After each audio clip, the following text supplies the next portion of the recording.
Great. Can you guys see my slides? Awesome. Yes. Um, well, if it's okay, I think I'm going to get started. Sorry again, everyone, for the technical glitches this morning. I'd love to just be able to open really quickly with this idea, what is extreme prematurity, and then just share my gratitude that we are joined by at least one mom of an extremely preterm baby, maybe two today, just about their experiences of having an extremely preterm baby and really what we can learn as far as family-centered communication as teams that care for these babies going forward. So I just want to start by kind of putting this in perspective. When it comes to extreme prematurity, I'm really talking about babies born at 22 and 23 weeks. Overall, it's a really small percentage of babies born in the US. In 2012 to 2016, just 0.12%. But I think when we think about babies in our NICU, we know that this makes up a percentage with a really high morbidity and mortality, and babies that are really cared for a very long period of time in our hospitals. So it's an important population. I think historically, when we think about these babies, we know that resuscitation of babies this young was really first published in Japan about 15 years ago and was taken up by particular centers in areas across the US, but really still even today, not necessarily completely widespread. There's been some regionalization of this care. And we know that during the same time period, as far as babies that don't receive intervention at these gestational ages, 54% at 22 weeks not receiving intervention, 15% at 23 weeks. We also know that there are certain ethnic and racial disparities when it comes to care of these babies. And the extreme preterm team really was born out of this idea of wanting to address family-centered care and address these disparities.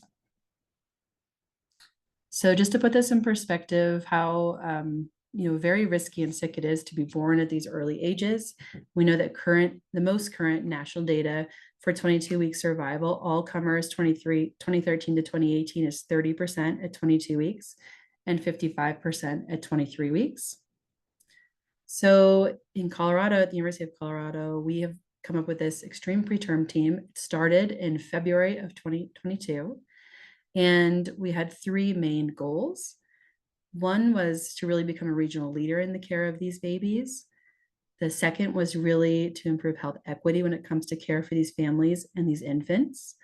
And then I think the third and really the heart of this is valuing family-centered care. So making sure we're always exploring the family's goals, providing care that's in line with that. And also, I think, especially for these initial babies, providing some transparency that this is really a new local practice in a lot of ways, especially when it came to 22-week prematurity, and that this hadn't necessarily been done at altitude before. So just important pieces of how the framework for how we tried to roll out our program. Before we hear stories and get to questions for families, I'd just like to express some gratitude, first and foremost, for our families and babies who really trusted us with their care. And now we're continuing to help other families who are going through this experience. So we very much appreciate it.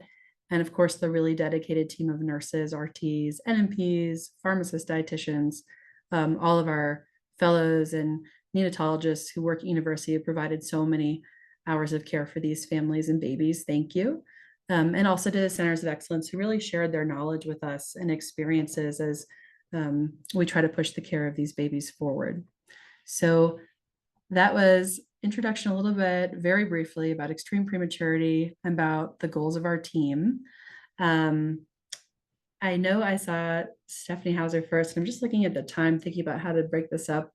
I don't know if we have Lourdes Gonzalez on as well, but I'd like to first kind of start, if you wouldn't mind, Stephanie, with a little bit about your story with extreme prematurity, especially as it centers on communication. And then I think I'll follow up if it's all right with a few questions and from the group as well. So I'd love to turn it over if that's okay. Yeah, that'd be great. Can you hear me okay? Yeah, thank you. Okay, great. So I'm Steph Hauser. Our son Zev was born at UC Health in January of 2019. He was 23 weeks, and by the time of delivery, technically had crossed over into the 23 and 2, but only by I arrived when we were still right on the cusp there. I was generally unprepped. I had had one shot of betamethasone, but it was a real like the baby's coming really soon. If this may or may not even matter. And we airlifted from Boulder down to UC Health, and we were able to have a vaginal delivery. And Zev, at just 23 weeks, came out crying. So he was born and surprised everyone in the room um, by crying on basically no lungs. And from there, we started our 5-month stay at the UC Health NICU. And yeah, I would say, speaking to the care of families, I mean, I might be UC Health's like number one fan. I feel like we owe our son's life to the team there. Truly, we had no option for birth and survival even at all. At our previous hospital, which makes sense. They wouldn't have been able to treat a 23-weeker. But when we arrived at UC Health, it wasn't like our odds were any better. We didn't get there and then the narrative was like, well, here we are, and you're going to have this baby, and he's going to live and it'll be great. What really we arrived to was, your baby under all circumstances. I had what was later determined essentially to be chorioamnionitis that had started in my uterus early in pregnancy. I had heavy bleeds with Zev. And I delivered at 23 weeks unexpectedly. We were not aware that this is what was going on until Zev arrived, really. But when we arrived at UC Health via helicopter, the odds were less than 1% of survival. We were told that. We were cared for in receiving all that information, but it's not like we got there with a guaranteed chance. And yet there was this feeling in the room and in the environment and with our team that was very, we're going to give you this information. We're not going to qualify it. We're not going to say this is what's going to happen. We're going to just let you hold this information and make, the choice. Would you like us to resuscitate your baby at birth? 23 weeks, these are the odds. And it was really beautiful because, like I said, it's not like the odds of Zev's survival were any better, really, at UC Health with a 23-weeker. But there was a spirit of, but we can see. We can try. I had to decide whether we wanted Zev resuscitated and whether I wanted a cesarean if it came to an emergency. And even that, there was just a lot of kindness in the choice and decision making. There was a lot of space for us to decide what was going to be right for us as a family. Yeah, it was an incredible experience. I talk about it. It's literally our life's work now because we have such an incredible story. Zev beat all the odds and lives today a healthy and thriving 5-year-old boy. And we have a podcast about it, and we have a nonprofit that supports our micro preemie families. And yeah, it's been an incredible journey for us. So it all started with literally landing on the hospital at UC Health. There were some of the doctors doing rounds up in Boulder. They heard that I was in labor. Our only option was to birth and let Zev pass on our chest. And they said, hey, we'll just call down. We'll just see if it's possible. And off we went. And the rest is history. Wow, it's such a remarkable story, Stephanie. And I'm just, It is. I probably should share with the group that I did have the honor of caring for Zeb just really briefly and initially. So I did get to experience some of his amazing story, and I hope that especially because so many others have cared for Zeb as well, that we can just hear about the communication from the team as just frankly as you want to provide, because I think there are so many elements to this, the antenatal counseling, your experience in the unit, what it's like to communicate for his medical needs going forward Yeah. after discharge. So if it's okay, I'd love to open the questions, kind of thinking about that beginning period where you're in Boulder and now okay, this is potentially an option, but we know the odds aren't great. Mm-hmm. And kind of when we think about prenatal consultation, and knowing that we're often, really counseling families in times of crisis, What do you think are really the most salient points in your mind from the parent experience to get across in that kind of brief moment of crisis? What's the most important thing you wanted to hear in that moment?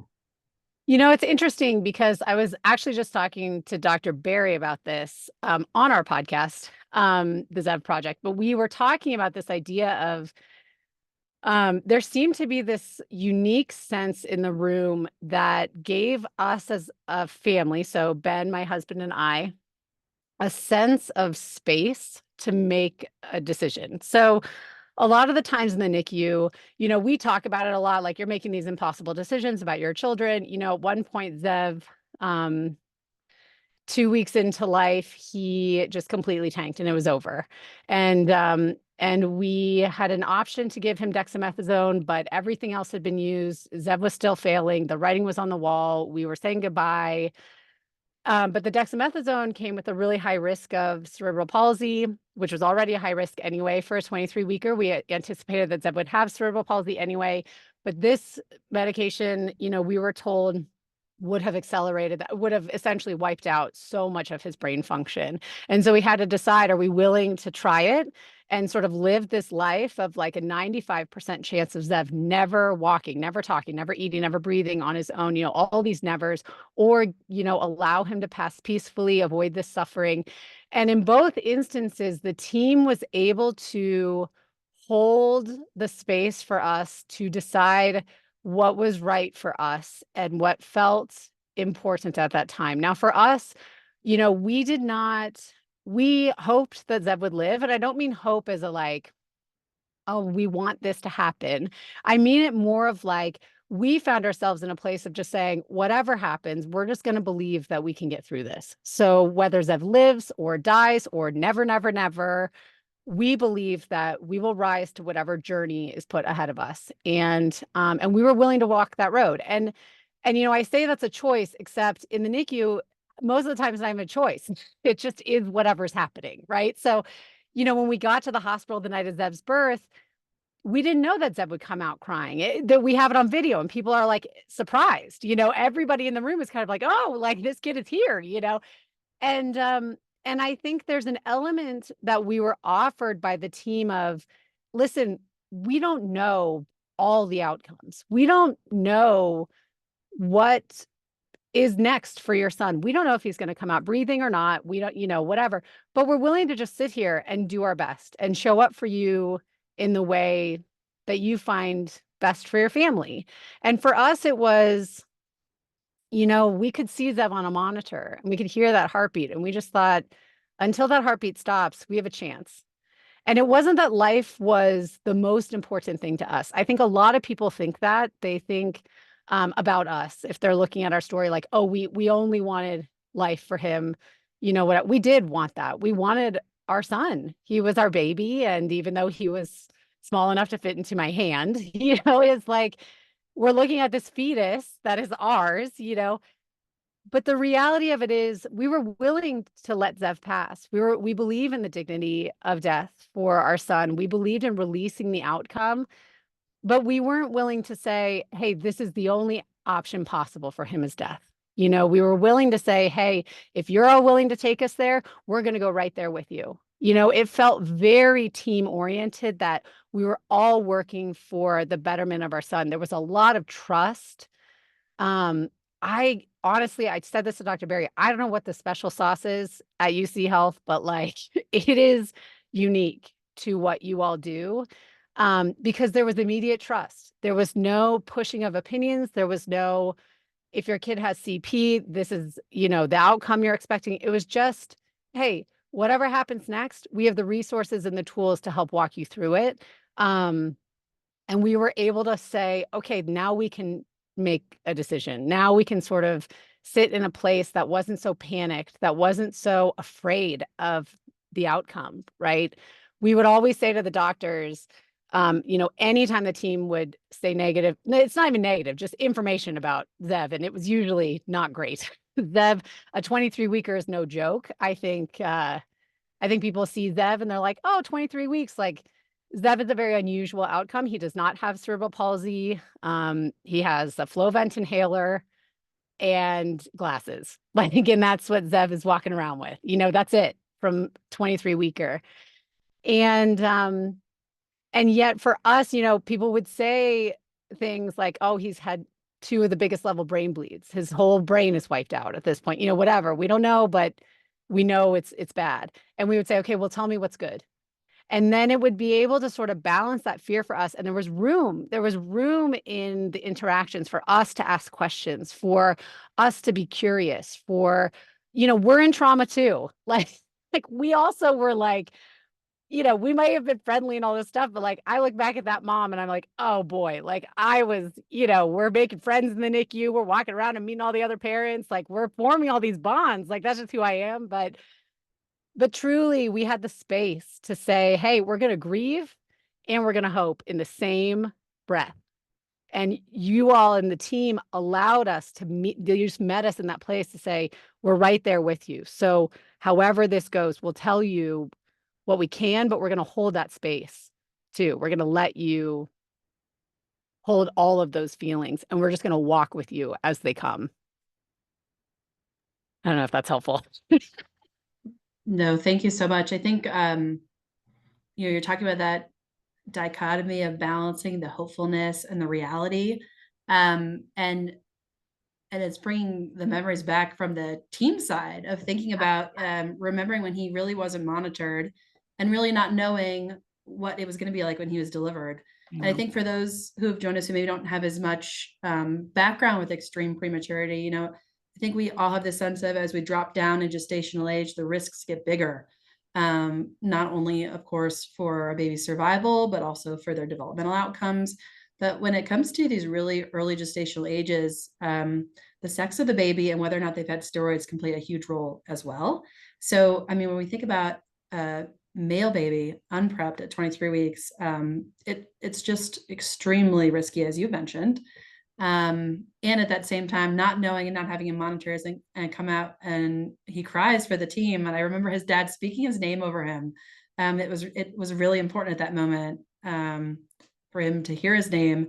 It was a really great moment, I think, for our team as well. You could kind of see the relief in the whole room. Obviously, we knew he had an incredibly long road ahead, as did your family. Mhm. But that really was a beautiful moment, I think, for our team as well.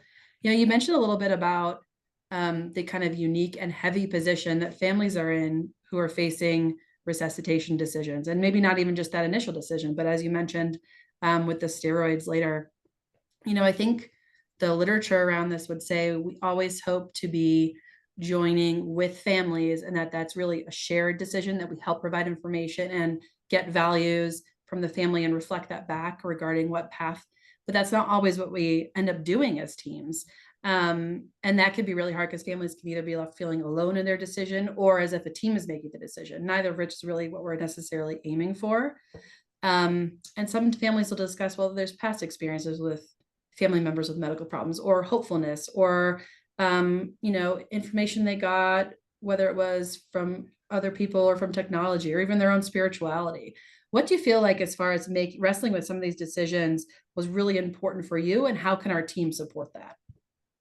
Yeah, I mean, I really feel like for me, and Dr. Barry and I talked a lot about this idea of like the kids are going to tell you where they're at, what they're doing, if they're going to survive, if they're not. And like I said, we were really prepared to let Zev go. I think we were really fighting for his life, but we were also really willing and open to just saying, hey, whatever the outcome here is, it's just going to be, we can only do so much. And Zev just continued to live. I don't know what else to say.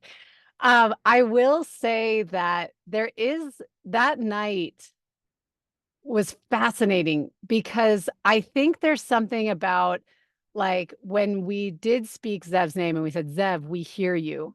There was something very like connecting. I mean, we have a spiritual practice.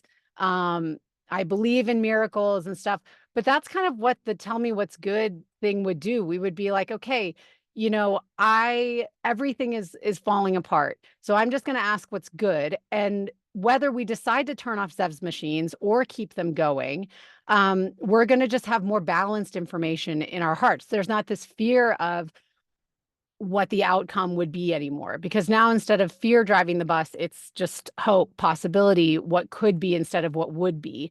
Now, that's just us. When I heard that we had a less than a 1% chance that Zev would even live through birth, I literally thought to myself, well, 1% chance. Okay, well, that means there's some kid somewhere that lived at 23 weeks, and that could be our kid. Like, that's me, which is like, I mean, I think sometimes it might be unique like that, but it's not that I'm denying the reality that there's a 99% chance that Zev's not even going to come out alive, but I would see it as more of like that 1% means that there's a chance here. And I was willing to take it. And I think my partner and I, there was unity between the two of us in that. That was really helpful. And like I said, I never felt like in those critical moments that the doctors were working against us. Do you know what I'm like what you're saying about like you guys are making the choice instead of us or whatever? It felt very much we have experienced that with a medical care team, with Zev even. Um, and what is different about the care we received at UC Health is that it did feel like they would say, hey, here are the outcomes. What would you like to do? Here we are. Now, when it's life-saving, heroic care, there's really not a choice. You guys all did your thing.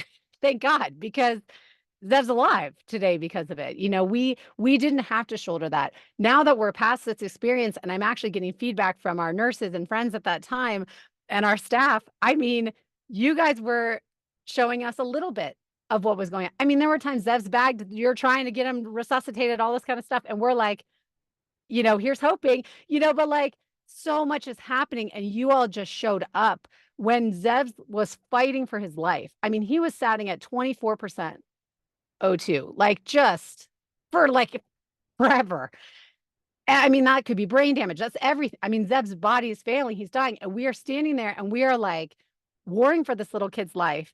The team is in there. There's like 7 to 10 doctors just working on Zev, trying to just get him back to life.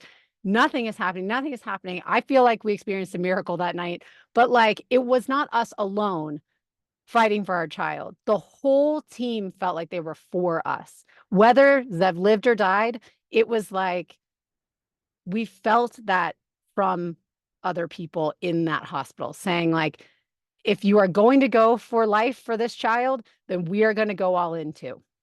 Like I remember like somebody asked, they're like, do you need a priest? Like we need to call them now if you need one. And I was like, no way. I was like, the only way we're going to need a priest is to confirm the miracle we're about to see. Like I was like, we're in a fever pitch here because Zev is gone. We had just gotten the call that like, you better get here fast or sign him off to be held by somebody so he doesn't die in bed. Right. Like we're not even at the hospital. We had left for dinner. I think the hospital staff was so kind to say, get out of here for a sec. Stop sitting over your kid being like, live, live, live, live. Like give him a second. And Zev tanked. And by the time we got back, it was critical. And within 2 hours, he came back. I don't know what happened that night, but I think, we were in minutes. We were given, you have, 10 minutes. And then we're literally shutting off machines. Get ready, and then Zev came back.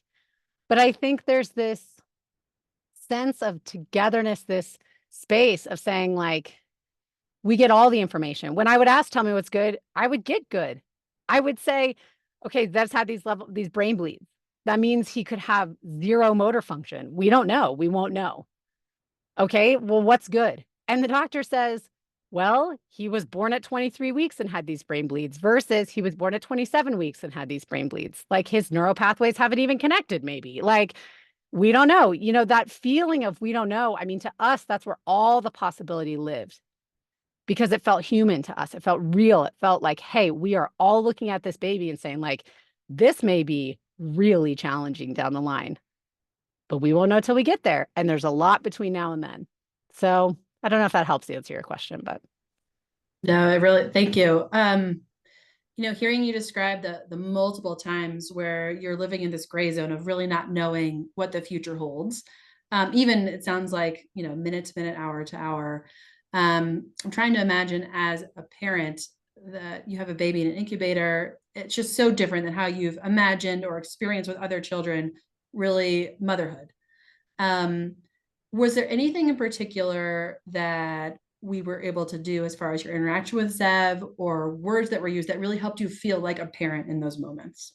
Yeah, the bath. I like remember giving Zev his first bath.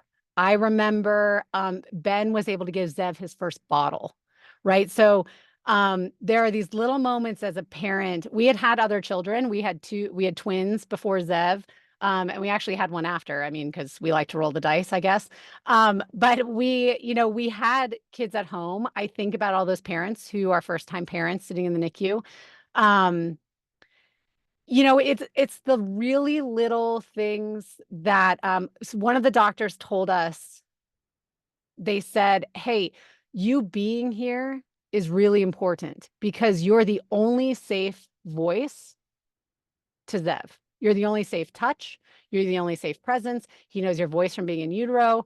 Every other touch is violence to him. It is assaulting his body. It is assaulting his nervous system. All these things tests everything. And, with a 23-weeker, you are touching them as little as possible, but all the time. And Zev needed a pick line and Zev's needing these, and we just couldn't get it. So he's getting pricked all over.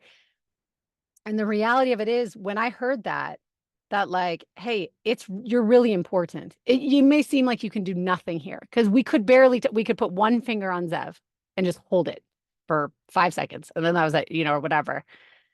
And that felt like nothing. I just wanted to gather up my baby. And the reality is that was the only safe touch that Zev knew. And that empowered us as parents to continue to engage, to show up for Zev, to say, hey, I matter. Even though I can't run lines and change his diaper right now, or whatever. He's so, so critical. I mean, he still had like webbed hands and feet. Like Zev was like no eyelids, like goodness. Um, but we were still his parents. And so I think to feel that from the team, we were regarded as such. Um, it was a very kind thing that the team did for us, was to say, hey, you matter here more in some ways than all the other beeping and pokes and pricks and blood draws and all this stuff. Like that's all information. But what actually is going to give this kid permission to thrive is hearing that there's a safe space in this world. They don't know what this world is. They should be enveloped in liquid and cozy and just in your womb. And now they're not. And so they don't know. Now, again, we have a baby that's alive. I want to be really aware of that. I'm very sensitive to the fact that we saw babies with better, outcomes typically than Zev not make it. But with Zev, it was like, hey, this world is harsh and you are the safe space for this baby to give him permission to live because he might want to just bail because it's terrible here. So that really helped us. I'll never forget when our nurse, we couldn't hold Zev skin to skin. It was really a bad day for him. We were probably 2 months in, 3 months in. Gosh, I don't even remember, but we were in. So it was a little surprising that he couldn't just be popped onto my chest. He was backsliding a lot. And I got there and I was really upset because I was like, skin to skin, that's what's going to save his life, all this stuff. And she was so kind and she just said, let me just try something. We can't really put him on you right now, but she just swaddled him up and she just put him into the crook of my arm and nothing, he was very undisturbed. And I remember looking down and thinking, this is the first time I've ever looked at him as like a typical baby. Like, oh my gosh, I'm like looking down at like the quintessential, like, here he is just with his little blanket around his head. And even that, it was like a solution. Like that's what UC Health said to us. It was solution driven. Even if Zev, whatever, even if he backslid, he had to get reintubated, he had to get moved to an oscillator. I mean, all these terrible things that meant you're getting closer to the last option with this kid. We still found real good life in that time as his parents because the nurses and the doctors and everybody would just say, hey, what if we just offered you something that maybe you didn't think about? Like, okay, you can't do skin to skin. What if you just held him like this? And gosh, it was like a revelation every time. So I think just reminding parents like that they matter. when they can't do anything. You know, you can't do anything to save your son. We didn't love Zev more or pray for Zev more or fight for him more or whatever. Like Zev just lived. But I think for us, it was just reminding us like, hey, you're the safe place. Like you're a part of this whole narrative for Zev.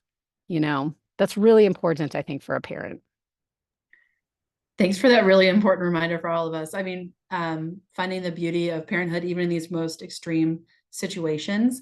I want to make sure to open up to questions from the group, but I do have one more first. Thinking about, having a child who is so initially medically fragile, and thankfully is having, it sounds like has had such a robust outcome, that is just fantastic. How do you think that experience may have influenced your kind of communication surrounding his, it doesn't sound like he has many health needs outstanding, but kind of going forward, sometimes there's this description of sort of a medicalized, almost treating him like a fragile child for a period of time. What was that experience like for you? So we've had a really interesting experience with Zev because, when we got out of UC Health, NICU, we were funneled, thank goodness, into the special care clinic over at Children's. So Zev knew his pediatricians, right? Like, and they knew him, and they had seen him get off the vent before, and all this kind of stuff. And one thing that was really helpful. Now, again, Zev was incredibly critical. However, the weird thing about Zev is that he's also remarkably robust, as you say. Like Zev, we were given the tools by our staff, by your staff, to say, hey, you'll know when Zev is in trouble because you can trust your instinct. And when he goes purple, give us a call. Like it was like very like, and I mean that in the best way. Like Zev is unique. Again, he doesn't have a trach. He doesn't have, we didn't have major surgeries or anything like that. So like Zev was a good case coming out of the NICU. But he was on oxygen for forever and he, his eyes are kind of jacked and, whatever. But it's like the thing about Zev is, with us, it's like, well, he was supposed to be fully blind. So I mean, the fact that he can see it all is remarkable to us. And he has almost 20/20 in one of his eyes. Like his lungs like are not an issue right now. They are when he gets sick. He was in and out of the hospital a bit in his first couple of years. Um, we saw him go through so much that it kind of gave us like we just weren't afraid of anything because we had watched Zev die, basically. Like that really bad night. I mean, it's hard to overstate what it was like to release our son and just say, this is it. Oh, I'm getting like choked up now. That's so funny because he's like so thriving.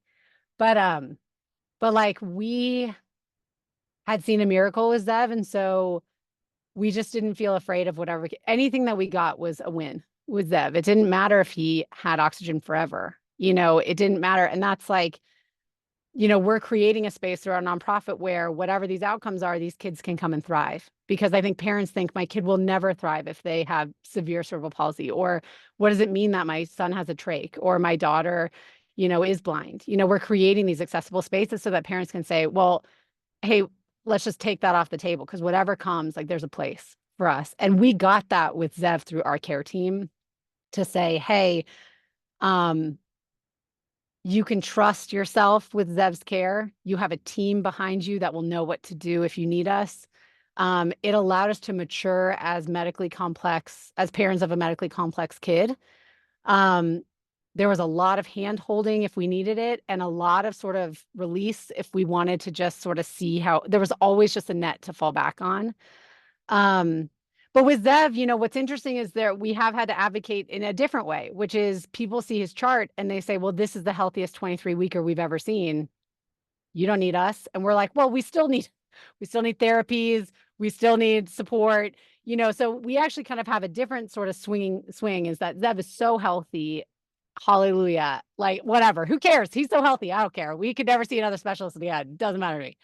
But, it's like he's easy to write off because you don't see 23-weekers a lot like Zev. So you're sort of speaking to a unique case here. But I think that in the future, Zev will not be a unique case because we're seeing that with the care that is happening at UC Health, that I think policy was still 24 weeks when Zev was born, and we were a week under that. And you still were like, let's just try. Like, what a case study for Zev to come through that and be so healthy. But I think for us, it was there were moments where I would worry about taking him in. There's just trauma after the NICU. That's another thing our nonprofit addresses, is for the parents, like, to actually process these traumatic moments. Because I remember telling someone, like, every time we went back to the hospital, I'd be afraid they would keep him. And he was just going in for like a checkup, and he's fine. But I'm like, well, what if he's back in the NICU for 5 more months, whatever. Now, I would have taken the NICU 10 times what we spent there to get Zev. Whatever, who cares? People spend longer than we did. 5 months is nothing for some people. But, there are those residual things. But what we were given was a very strong safety net to say, trust yourself. And when you have questions, we're here to answer them. We're going to walk you through for the next 2 to 3 years around until Zev graduates from, care over at Children's. And you're just going to have all the tools that you need. So that was really helpful for having a medically complex kid, because it just gave us legs to stand on and say, okay, we can do this. Well, thanks for sharing that. I mean, and just to verbalize how impressive it is for us to hear, the NICU really can be a traumatizing experience, and that you guys have turned that pain really into such a purpose. So thanks for sharing about that. I see Lori has her hand raised. Please feel free, Lori. Hi, I'm Lori Sherlock. I'm one of the neonatologists. It's great to see you outside of the NICU. I am so grateful to you as a human being, and just hope, I'm guessing many people have told you this, but Zev's story is one of the things that really motivated our group to form this team, so that our policy now includes putting family in the center of this decision down to 22 weeks and 0 days. So your family has helped so many people in the greater Metro Denver region. And I just really want to thank you, not just for speaking to us, but for letting us take care of Zev, who I think many of us just deeply are rooting for still. But I had 2 questions, and then expect an email from me after this, because I hope to talk more. But my 2 questions, Stephanie, if you're called to do a peer-to-peer support for a parent who is about to have potentially a 22 or 23 weeker, what are the most important things you include? And then my second question is, if you talk to Zev about his origin story, and if so, how? Oh, those are great questions. I'll start with the Zev side. He does know his origin story. He talks about his time in the hospital a ton. He has like friends from the NICU, that we talk about all the time.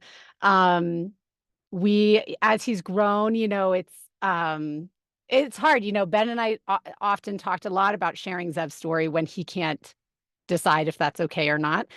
We talked about the ethics of that, and especially as we're going through his medical records, and I'm sharing some of those things with people.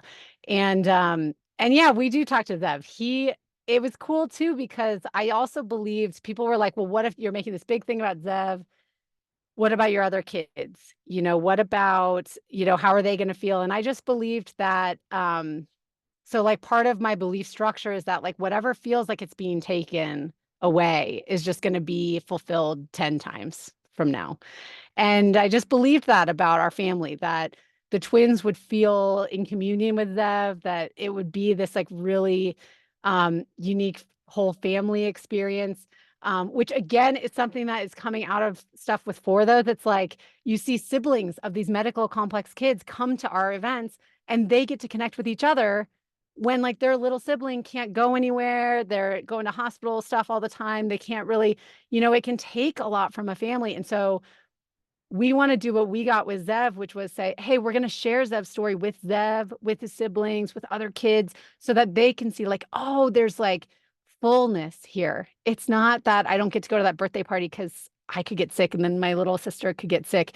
It's, hey, there are places where we're going to be able to feel a fullness as a family. And I think in sharing Zev's story, it's so cool. I think he loves it. I think he just thinks it's just so funny that like, he's in the hospital. He was so little, we show him how big he was. And It's been a joy to share it with him. And I think someday he might have an opinion, a true opinion about that, and we'll walk that out. And we are cautious. We don't share everything with everyone. But I do think with Zev, it felt like not sharing his story, like the miracle just needed to be shared. Like, because then somewhere, someday, somebody could say, hey, well, I heard about this kid Zev. Like he lived, like maybe our son will live. Now, I would say talking peer to peer, one of the things that, again, I'm just very sensitive to is that a lot of these babies don't make it. And, or a lot of these kids will have incredibly severe disabilities and outcomes that are going to present different challenges than we've had with Zev's outcomes. But I think for us, it was just about the surrender. It was just to say, hey, you're going to have a lot of information thrown at you. Like with Tell Me What's Good, it allowed us to sort of stop that scary narrative and give us just a breath and just say, okay, like here's all this bad as a parent. Well, what's good? Okay, well, now there's just a little something, like whatever. And then that sort of leads you to like listening to your intuition. Like, what do I believe to be true about our family or about this baby or about life or death or disabilities or whatever? All these questions. And then you can really like ask yourself, like, okay, so now that I've sort of sorted that out, like what is my instinct, my intuition, really, that inner truest voice telling me to do here or what path to go forward on? And then ultimately you're like, and I'm just going to surrender the outcome. So like, I just believe that hope, like I said, is a posture that whatever outcome happens, live, die, never, never, never, that like you will be met on the other side of that. And that's what I tell other parents who, a lot of people who get a hold of us have like 26 weekers, 25 weekers.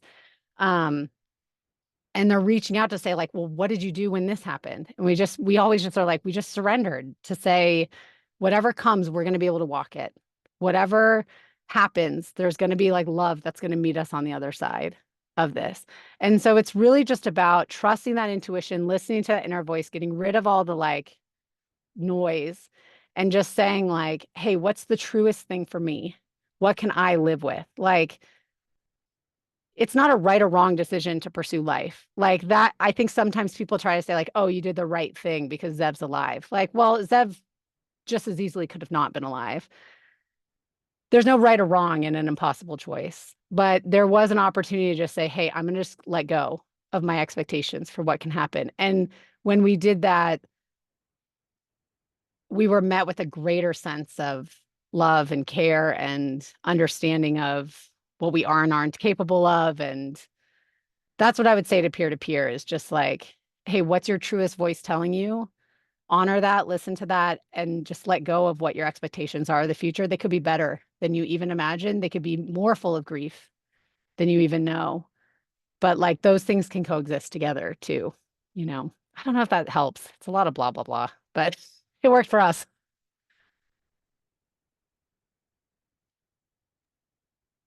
Thanks so much. Can I open up for any other questions? I would love to ask a question. Hi there, my name is Susan Huang. I'm one of the other neonatologists. I'm sorry that I hopped on late. And I really thank you so much for sharing your story. And I thank Laura Mars for facilitating this really, really important discussion. As I hear you speak so eloquently with such what seems like emotional clarity with language and words, I think that many of us on this call can understand easily and empathize with. I wonder about those families that are not like us, that come from different backgrounds, either by a difference in racial, ethnic background, socio-political, economic, educational, where their sociocultural, economic norms are really different from many of us here in this Zoom room. Um, and wondering, how the healthcare providers can better navigate that. Clearly you felt very connected and well supported in the prenatal and then in the postnatal space at UCH. I fear that not all families feel that. And I think we still struggle a lot with making the deep connections that you felt you had, in the NICU. So I would love to hear your thoughts on that. Yeah, thank you so much. That's a great question, because the reality of it is, like, we are privileged and could say, hey, if Zev grows up and can't walk, talk, eat, breathe, whatever, we'll build him the best wheelchair. If we can't get it through our insurance, which is also a privilege that we even had insurance at all. I mean, that our insurance was willing to cover the helicopter ride, right? Like all these different things. We had a support system. We had a community that would say, hey, can I show up and walk your dog? Hey, can I do that? We have our own business, right? We could make our own hours. Like I worked from the NICU. Like, there are things like we had so much privilege in that season in so many ways. Again, a reason why we wanted to start for this, just say, like, wherever you are, like, there's a place for you, no matter what, at the end of this. Um, and I think one of the things that was helpful to think through when I was talking with Dr. Barry is this idea of, and you all have already mentioned it here, really meeting the family where they are. So, like, hearing their story, what's important to them. Like for us, um, I had seen so many stories of, like I said, when I think about, oh, well, there's 1% of kids out there who have survived, like that could be our kid. Like that's a very like privileged position to think through, to say like, hey, that could be ours. Now, I do think in some ways, like the NICU, like meeting a family where they are with different cultural needs too, like access to the baby, um, creating space for whole family engagement if you could, meeting people where they are and just hearing from them, listening to them about what is important to them, and honoring that. I think just being seen in the NICU allowed us to walk out of there, say, like, very uplifted. That when we would say, hey, this is how I want to do it, nobody said that's a terrible idea, or we don't do it like that here, or whatever. It was really honored. And that, I mean, I can only speak from our own experience, but I would just say like that was the key for us. And I think it would be key for everyone who walks in that door to just say, hey, oh, I want to share this story. This was one of the most impactful things. There was a baby next to us so we were talking about what makes you feel like a parent. And there was a baby next to us. We're in open pods. We could hear a lot of the stuff going on. We had been there forever.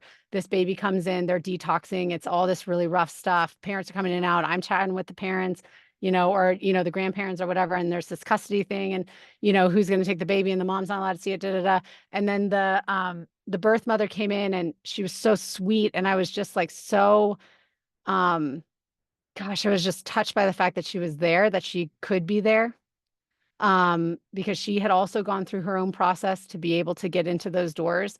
And I like heard the nurse say to her, oh, he really likes that. You're doing such a good job. Now, this mom was not able to keep this baby. She had told me that. The mom had, the nurses were very private, but the mom had told me that and things like that. To hear her say, am I doing this right? And to hear someone say, you are, oh, he loves that. That mom was met as a human, as a person, as someone who has a whole story before they came into this NICU. There was no judgment. There was no resentment. There was only an open arm, a heart to this person to say, you did a big, hard thing. You were so tender. Like it like changed my whole life. Like I heard that. I'm still I will never forget that moment of humanity. And to meet with that mom after in the hallway or by the pumping stuff or whatever, and just be like, hey, what was that like? Oh, it was incredible. Like that openness to whoever is walking in that door to say, what do you need to feel loved, engaged, seen in this situation? I think that would go so far for people coming from different cultural backgrounds, family backgrounds, priorities. I mean, some people, for some people, if they hear the word disability, it's not something they want to pursue, like that is hard to hear. And I mean, that person is still a person too. It's like people come from so many different places when they land in the NICU, and to just hear them, I think really bolsters, regardless of their backgrounds or their narrative or whatever. It just, again, we had the resources. So I don't want to gloss over that and be like, like we had every resource we needed. And, um, and for those that don't, it can still be a place where they are heard and valued and seen as important people to this baby. All of the team, every single person who shows up for that baby. Wow, how hard that might be for some people. How beautiful that they're even there, scared, shaking, can't touch their baby, whatever. Like you're feeling so much guilt, you're feeling so many things as a parent. And to honor, like, hey, where are you coming from? Okay, well, I can meet you in that space, whatever it is. I think that might help sort of bring some more equity of just like really seeing people for people in a very big crisis, regardless. I don't know if that helps. That was incredible. And now I'm crying. Um, so I thank you for sharing that. I think at times we feel that we don't have the resources, we don't have the bandwidth, we don't have X, Y, we don't have the dollars in the health system to really address all of these other things that impact our families, all the social determinants of health, racism and bias, etc. But literally what you're saying is that we connect on a human level and we meet people where they are and we see the humanity in our families. And I just cannot think of a better way to practice neonatology. So I thank you so much.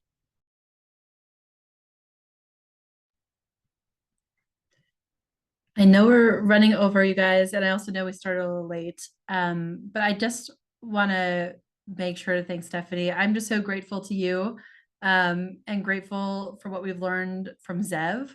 I want to share with you that I think he was really one of the inspirations for our extreme preterm program.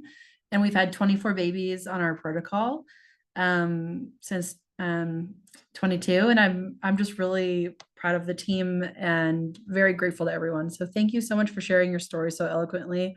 I really feel like you've provided insight for us into the parent experience that is really hard to verbalize. And you clearly have such a gift for it. So thank you so much. Thank you. Thank you for taking a chance on Zev, for just saying yes when like hospital policy was not quite there yet. And you were just like, we're going for it. Like Zev, I just know the impact that it has on you too. I don't want that to go overlooked. We have a very successful, beautiful story. We are so lucky. What I do want to say too, I want to just remind everyone at the preemie party, we all stood around talking about our miracle kids, talking about, oh, they beat every odds, the staff, like our kids are amazing, blah, blah, blah. And then they all came and we looked at them and they all had different outcomes, every single one of them, to varying degrees of extremes and whatever. And yet we all use the same language about our children. Oh, they're miracles. Oh, they beat the odds. Oh, no one thought they were going to live. And here they are. Every single one of us was lit up around our children. And that's because of all of you. And I don't want it to go overlooked how hard, having been on the parent side of a 23-weeker, I can't imagine, but how hard that must be for your team to have to really take on 22 and 23-weekers. It's so devastating, I bet, at times. There's a lot that you must have to handle. Just thank you for even just creating a space that there is a possibility. So whatever that outcome is. But thank you for just doing your part, for using our story, for sharing it. And, we're out here championing you. I don't want you all to feel alone in how hard this is. We're with you too out here. So thank you for everything you all do. Thanks so much, Stephanie. It's really an honor to care for these babies and have cared for Zev. Thanks for sharing your story. Thanks, everybody. Have a great afternoon.